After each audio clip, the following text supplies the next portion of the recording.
Guys, welcome back to another video. तो आज की इस वीडियो में हम जानेंगे सीए क्या है। इस वीडियो में हम जानेंगे कि सीए क्या है, सीए कोर्स कैसे करें, इसके अलावा सीए की एलिजिबिलिटी क्या होनी चाहिए, इसके अलावा हम बात करेंगे इसके बेनिफिट, जॉब स्कोप, सैलरी क्या होगी। इन सारी चीज़ों के बारे में हम डिटेल्स में जानेंगे। तो आप सभी लोग से रिक्वेस्ट है कि आप सभी लोग वीडियो के एंड तक बने रहिएगा ताकि आपको सारी जानकारी मिल सके। तो सबसे पहले हम बात करेंगे सीए क्या है। तो बता दें कि सीए एक वर्ल्ड क्लास प्रोफेशनल डिग्री है जो दुनिया भर में सर्टिफाइड अकाउंटिंग प्रोफेशनल को दिया जाता है। भारत में चार्टर्ड अकाउंटेंट बनने के लिए आपको institute of chartered accountant of India द्वारा सीए कोर्स कंप्लीट करना होगा। सीए का काम होता है फाइनेंशियल अकाउंट को समझकर उसका मैनेजमेंट करना। इसके अलावा सीए एक फाइनेंशियल एडवाइजर की तरह लोगों को बिजनेस अकाउंट, टैक्स और फाइनेंस से जुड़ी एडवाइस देने का काम करते हैं। सीए एक बिजनेस एरिया है जो आम भाषा में किसी भी ऑर्गेनाइजेशन और बिजनेस यूनिट के लिए फाइनेंशियल अकाउंटिंग और टैक्स मैनेजमेंट का काम करती है। तो अब हम जानेंगे कि सीए कोर्स की एलिजिबिलिटी क्या क्या हो सकती है। तो आपको मैं बता दूं कि सीए बनने के लिए आपको 12वीं की एग्जाम पास करने होंगे। यदि आप ग्रेजुएट हैं तो आपको ग्रेजुएशन, पोस्ट ग्रेजुएशन में कॉमर्स स्ट्रीम में मिनिमम 55% और अन्य स्ट्रीम में 60% मार्क्स लाना जरूरी होगा। बता दें कि सीए करने के लिए स्टूडेंट का 12th या ग्रेजुएशन उत्तीर्ण होना मैंडेटरी है। 12th के बाद अगर आप चार्टर्ड अकाउंटेंट का कोर्स करना चाहते हो तो इसके लिए आपको 5 वर्ष का टाइम लगेगा।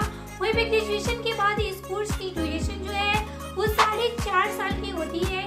इसके साथ अगर आपने कॉमर्स स्ट्रीम में एलिजिबल मार्क्स के साथ ग्रेजुएशन या पोस्ट ग्रेजुएशन डिग्री प्राप्त की है तो आप सीए आईपीसी एग्जाम के लिए रजिस्टर कर सकते हैं। इसकी ड्यूरेशन जो है वो 9 मंथ की होती है। ग्रेजुएट स्टूडेंट को सीए सीपीटी टेस्ट देना होता है। अब हम बात करने वाले हैं कि चार्टर्ड अकाउंटेंट कैसे बने। स्टेप बाय स्टेप हम आपको बताते हैं। सीए बनने के लिए छात्रों को 3 परीक्षाएं को पास करनी होती है। बता दें कि पहले नंबर पे है सीए फाउंडेशन कोर्सेज। इसके बारे में आज हम बात करेंगे। तो बता दें कि चार्टर्ड अकाउंटेंट कैसे बने। सबसे पहले स्टेप है सीए फाउंडेशन जो है। इस पोस्ट के लिए कैंडिडेट को 12th पास करने के बाद सीए फाउंडेशन कोर्स को तैयारी करनी होती है। इस कोर्स को पहले सीपीटी भी कहा जाता था, जिसमें से कैंडिडेट से सीए के लिए एंट्रेंस टेस्ट कराया जाता था। उस समय इस कोर्स को करने के लिए कैंडिडेट को 10th के बाद ही रजिस्ट्रेशन करना होता था, लेकिन अब इसे सीए फाउंडेशन कोर्स के नाम से जाना जाता है। इसे करने के लिए स्टूडेंट को 12th के बाद रजिस्ट्रेशन करना पड़ता है। ये एग्जाम जो है हर साल मई या नवंबर में ऑर्गेनाइज होती है। दूसरे नंबर पे है CA intermediate course. CA foundation को क्रैक कर लेने के बाद कैंडिडेट के लिए दूसरी स्टेप सीए इंटरमीडिएट कोर्स होता है।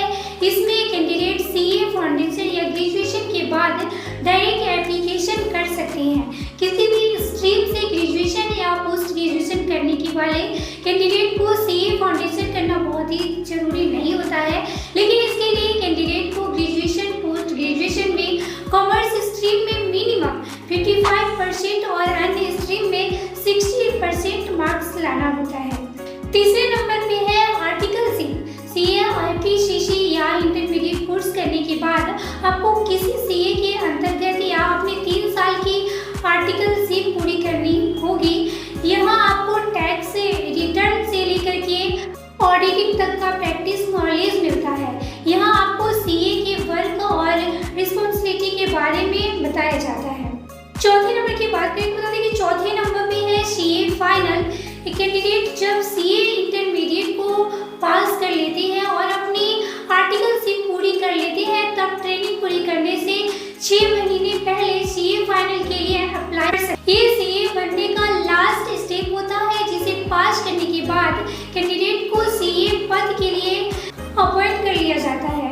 अब अगर हम सीए की सैलरी की बात करें तो बताते हैं कि एक सीए की सैलरी उनके एक्सपीरियंस पे डिपेंड करती है। आमतौर पर भारत में सीए की एवरेज एनुअल सैलरी INR 6 से लेकर के 30 लाख तक एनुअल तक हो जाती है। पिछले कुछ सालों के रिकॉर्ड के हिसाब से एक सीए की एवरेज सैलरी INR चलाना है।